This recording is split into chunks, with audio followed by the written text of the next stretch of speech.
నువ్వు ఎక్కడ ఎలాంటి వాడువైనా, నువ్వు తక్కువ వాడువైనా ఎక్కువ వాడువైనా, శ్రీమంతుడువైనా సామంతుడువైనా, ధనవంతుడువైనా దరిద్రుడువైనా, క్రీస్తు న్యాయ పీఠము ఎదుట you will stand in front of throne of judgement.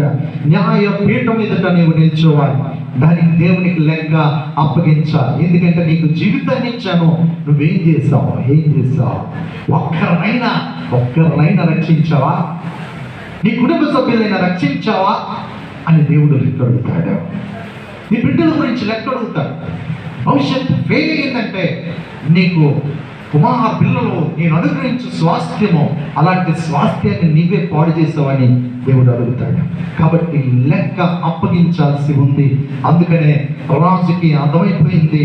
ఆయన వెంటనే బెల్షస్సరు డానియేలు చెప్పిన మాట విని చాలా భయంకరంగా భయపడిపోయాడు. అయితే వాక్యం సెలవిస్తూ ఉంది, ఆయన లెక్క చూడగా ఆ యొక్క బెల్షస్సరు దేవుని త్రాసులో ఏమయ్యాడు?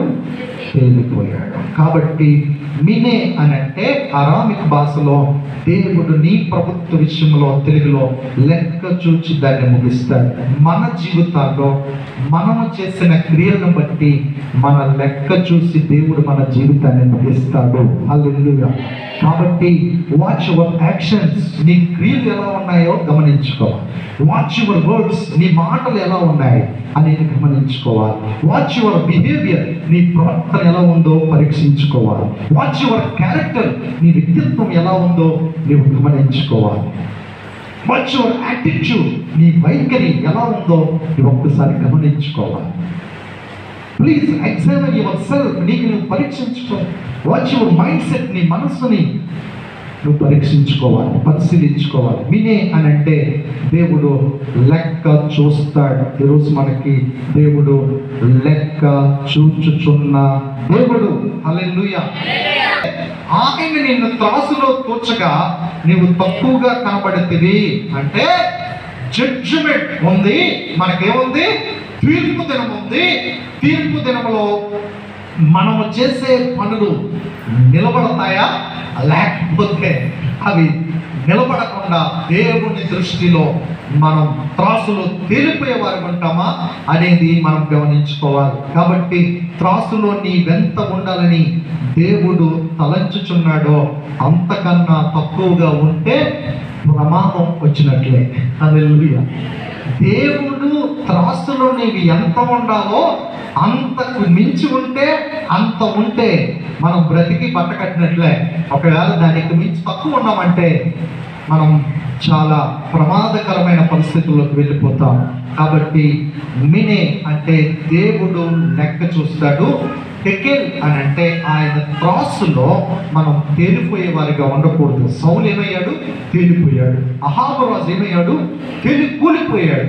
కాబట్టి అలా ఉండటానికి వీలు లేదు. నువ్వు గనుడువైనా, అల్పుడువైనా, అపారమైన జ్ఞానము కలిగిన వ్యక్తివైనా నువ్వు లెక్క అప్పగించాల్సి ఉంది. ఇక మూడోది చూడండి, మినే టెకెల్ ఫెరెస్ అని ఉంది. ఫెరెస్ అంటే నీ రాజ్యము నీ యొద్ద నుంచి విభాగించబడి మాదీయులకును పారసీకులకును ఇయ్యబడును అని భావం. హల్లెలూయా. ఒక్క మాటలో చెప్తే నీ నాశనమే నీ అంతం అని అర్థం. హల్లెలూయా. ఇంకా అవన్నీ అవసరం లేదు. నీ నాశనమే నీ అంతం. ఇంక నీ అంతం ఎట్లుంటది? నాశనమే, నిత్య నాశనమే అని దేవుని చేరాతతో గోడ మీద దేవుడే రాయించాడు. ఈరోజు మన జీవితాలు చెక్ చేసుకోవాలి, పరీక్షించుకోవాలి. ఇంత బ్రతికి దేవుని త్రాసులో తేలిపోతే నేను ప్రమాదకరం అని ప్రభువు చాలా స్పష్టంగా మాట్లాడుతున్నాడు. కాబట్టి అంత తీర్పు ఎందుకు వచ్చింది? ఎందుకంటే దేవుణ్ణి మహిమపరచలేదు, దేవుణ్ణి స్తుతించలేదు, దేవుణ్ణి బట్టి అతిశయించకుండా తనకున్న దాన్ని బట్టి అతిశయించాడు, తనకున్న అధికారమును బట్టి అతిశయించాడు, తనకున్న సుఖవంతమైన భోగ భాగ్యాలను బట్టి అతిశయించాడు, గర్వించాడు.